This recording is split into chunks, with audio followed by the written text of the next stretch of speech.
حبيبي.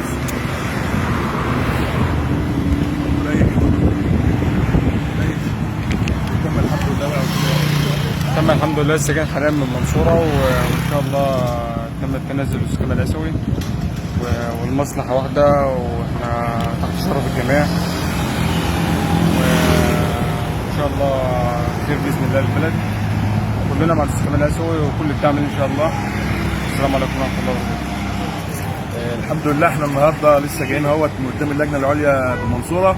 الحمد لله تم التنازل قدام اللجنه وقدام السيد المستشار رئيس المحكمه الابتدائيه بالمنصوره.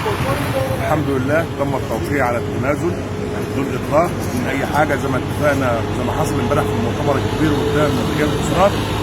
وانا بشكر الاستاذ حسين كان هو اللي مصحينا النهارده من النوم عشان نروح المشوار ده. باكد تاني هو اللي مصحيني من النوم علشان اروح المشوار ده. كنت هكنسل النهارده بامانه يعني بالتعب اللي شفناه امبارح، ولكن الحمد لله تم التنازل. وان شاء الله ان شاء الله باذن الله اسمه مش هينزل في الكشوف زي المره اللي فاتت. لا ان شاء الله اسمه مش نازل في الكشوف، اسم واحد بس، مرشح واحد بس من الوسط اللي هينزل في الكشوف، وهو الاستاذ كمال العزوي رمز المروحه. وشكرا.